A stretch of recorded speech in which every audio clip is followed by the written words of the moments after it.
Guys, എല്ലാവർക്കും top time വീഡിയോയിലേക്ക് സ്വാഗതം. ഇന്നിപ്പോൾ വീട്ടിൽ നിൽക്കുന്ന അപ്പിയറൻസിൻ്റെ വീഡിയോ ചെയ്യാമെന്ന് വിചാരിച്ചു. ഞാനിപ്പോൾ എൻ്റെ ഹസ്ബൻഡിൻ്റെ വീട്ടിൽ വന്നിട്ടുണ്ട്.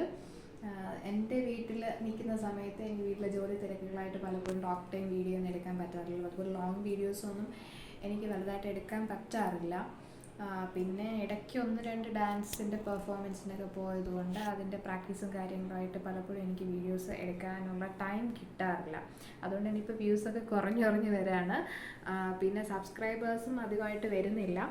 അപ്പോൾ നിങ്ങളുടെയൊക്കെ സപ്പോർട്ട് ഉണ്ടെങ്കിൽ മാത്രമേ എനിക്ക് ഇതുമായിട്ട് മുന്നോട്ട് പോകാനായിട്ട് പറ്റുള്ളൂ. അപ്പോൾ നിങ്ങൾ വീഡിയോസ് കണ്ടിട്ട് അത്യാവശ്യം കുഴപ്പമില്ലാത്ത വീഡിയോസ് ആണെന്ന് നിങ്ങൾക്ക് തോന്നുകയാണെങ്കിൽ നിങ്ങൾ ലൈക്ക് ചെയ്യാനും ഷെയർ ചെയ്യാനും സബ്സ്ക്രൈബ് ചെയ്യാനും കമൻസ് ഒന്നും തന്നെ വലുതായിട്ടൊന്നും എൻ്റെ ചാനൽ വരുന്നില്ല. ഫസ്റ്റ് ടൈം ഞാനൊരു ഗ്രൂപ്പ് ഡാൻസ് ചെയ്ത സമയത്ത് ഒരു കമൻറ്റ് കിട്ടി. പിന്നെ അത് കഴിഞ്ഞിട്ട് എൻ്റെ മോളുടെ ഡ്രോയിങ് ഇട്ട സമയത്തും കമൻറ്റ് കിട്ടി. പിന്നെ ഇടയ്ക്കൊക്കെ 1-2 കമൻറ്റ് അറിയാവുന്ന ആളുകൾ അല്ലെങ്കിൽ അറിഞ്ഞുകൂടാത്തവൾ അങ്ങനെ വലുതായിട്ട് കമൻറ്റ് ഇടാറില്ല. അപ്പോൾ നിങ്ങളുടെ ഭാഗത്തു നിന്ന് കമൻസ് നെഗറ്റീവായാലും പോസിറ്റീവായാലും ഞാൻ പ്രതീക്ഷിക്കുന്നു. പിന്നെ എന്തുവാണ്, അന്നത്തെ ഡാൻസ് പെർഫോമൻസ്, ഫസ്റ്റ് എടുത്ത ഡാൻസ് പെർഫോമൻസിന് ശേഷം ഞാൻ ഒരു ടോക്ക് ടൈം വീഡിയോ ചെയ്തു. പിന്നെ അതിന് ശേഷം ഒരു കോൽക്കളി തിരുവാതിര ചെയ്ത സമയത്തൊന്നും ഞാൻ ടോക്ക് ടൈം വീഡിയോ ഇട്ടില്ല. അപ്പോൾ ഞാൻ ശരിക്കും പറഞ്ഞാൽ ഈ ഒരു ഡാൻസിങ് മേഖലയിൽ വലിയ ഒരു എക്സ്പേർട്ടായിട്ടുള്ള ഒരാളൊന്നും അല്ല.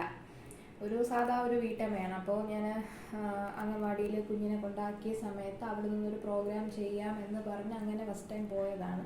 പിന്നെ അത് കഴിഞ്ഞപ്പോൾ ഞാൻ വീട്ടിൽ നിന്ന് ഒത്തിരി ദൂരെയുള്ളൊരു സ്ഥലത്ത് പോയാണ് ഞാൻ ആ പ്രോഗ്രാം ചെയ്തത്. അപ്പോൾ അവിടെ ചെയ്തപ്പോൾ നമ്മുടെ നാട്ടിലും ഒരു ഡാൻസ് ഇവിടെ ചെയ്യാമെന്ന് കരുതി ഞാൻ അടുത്ത കോൽക്കളി തിരുവാതിര ചെയ്തു.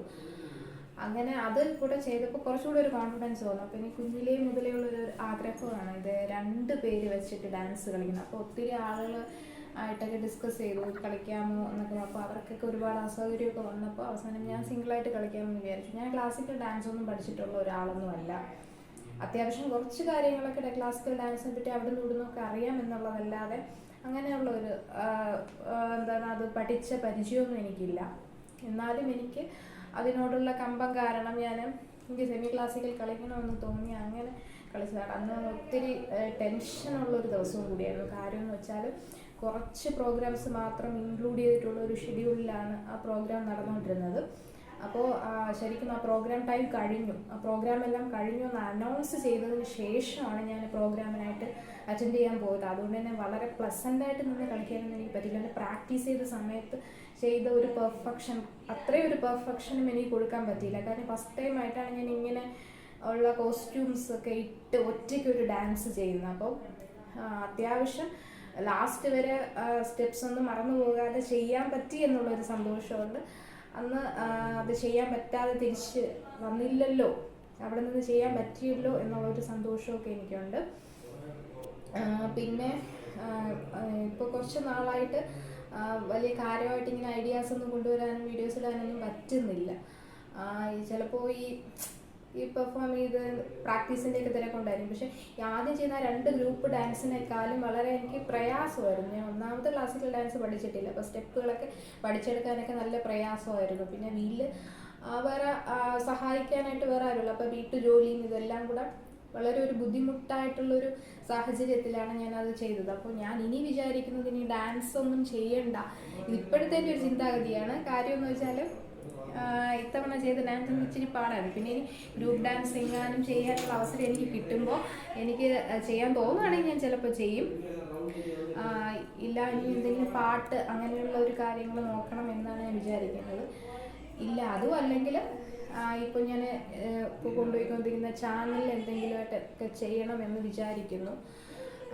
പിന്നെ നിങ്ങളോട് എനിക്ക് പറയാനുള്ള, ആദ്യം കളിച്ച 2 ഗ്രൂപ്പ് ഡാൻസിൽ വന്നിട്ട് നമ്മളെല്ലാം ഗ്രൂപ്പായിട്ടാണ് അതിൻ്റെ സ്റ്റെപ്പെല്ലാം സെറ്റ് ചെയ്തതും എല്ലാം. പക്ഷെ ലാസ്റ്റ് വന്നിട്ട് എനിക്ക് ഡാൻസ് നോക്കി പഠിച്ചെടുക്കാനുള്ള, ശരിക്കും പറഞ്ഞാൽ എനിക്ക് ഏത് കാര്യവും ആരുടെയെങ്കിലുമൊക്കെ ഒരു എൻകറേജ്മെൻ്റ് ഉണ്ടെങ്കിൽ നല്ല രീതിക്ക് ചെയ്യാൻ പറ്റത്തുള്ളൂ. വേറൊന്നുമുള്ള പ്രത്യേകിച്ച് തിരക്ക് പിന്നെ മടി അതൊക്കെ കൊണ്ടാണ്. അപ്പം ഞാൻ ഫസ്റ്റ് ടൈം ഒരു ഗ്രൂപ്പ് ഡാൻസ് ചെയ്ത സമയത്ത് ഞങ്ങളുടെ കൂടെ അനുപ്രിയ എന്ന് പറയുന്നൊരു കുട്ടിയാണ്. ആള് നേരത്തെ തന്നെ ഒരു യൂട്യൂബറാണ്. ആ കുട്ടിയുടെ വീട്ടിൽ പോയിട്ട് ആ കുട്ടിയാണ് എനിക്ക് എൻ്റെ സ്റ്റെപ്പും കാര്യങ്ങളും ഒക്കെ എനിക്ക് പറഞ്ഞു തന്നത്.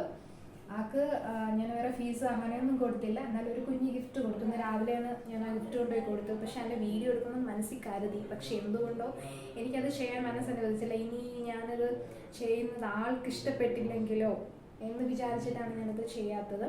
വേറെ ഒരു എൻ്റെ കൈക്കൊതുങ്ങുന്ന രീതിക്ക് റേറ്റ് ഉള്ള ഒരു കുഞ്ഞ് ഡ്രസ്സ് എടുത്ത് കൊടുത്തു. വേറെ അങ്ങനെ പ്രത്യേകിച്ച് അല്ലാതെ വലിയൊരു ഗിഫ്റ്റൊന്നും ഞാൻ കൊടുത്തില്ല. എന്നാലും അതെങ്കിലും കൊടുക്കാൻ പറ്റിയല്ലോ എന്നുള്ളൊരു സന്തോഷം എനിക്കുണ്ട്. പിന്നെ ഇപ്പോൾ എൻ്റെ വീട്ടിൽ ഇങ്ങനെ ഇത്രയും റിലാക്സ്ഡ് ആയിട്ടൊന്നും എനിക്ക് നിങ്ങൾക്ക് സംസാരിക്കാൻ പറ്റില്ല. കാരണം ഒന്നാമത് എൻ്റെ ഇളയ കുഞ്ഞ് ചെറുതാണ്, പിന്നെ വീട്ടിലെ കാര്യങ്ങളായിട്ട് തിരക്കാണ്. ഇപ്പോൾ ഹസ്ബൻഡിൻ്റെ വീട്ടിൽ വന്നപ്പോൾ വല്ലപ്പോഴൊക്കെ വരുന്നത് കൊണ്ടും ഇവിടെ വരുമ്പോൾ കുറച്ചുകൂടെയൊക്കെ ജോലി തിരക്കൊക്കെ കുറവാണ്. അതുകൊണ്ട് എനിക്ക് നിങ്ങളടുത്ത് ഇപ്പോൾ സംസാരിക്കാൻ കുറച്ച് ടൈം കിട്ടി. അതുകൊണ്ടാണ് ഞാൻ ടോക്ക് ടൈം വീഡിയോ ചെയ്യാമെന്ന് വിചാരിച്ചത്. അപ്പോൾ നിങ്ങളുടെ സപ്പോർട്ട് എപ്പോഴും എൻ്റെ കൂടെ ഉണ്ടാവണം, നിങ്ങളുടെ പ്രാർത്ഥന എപ്പോഴും ഉണ്ടാവണം. Okay, bye, thanks.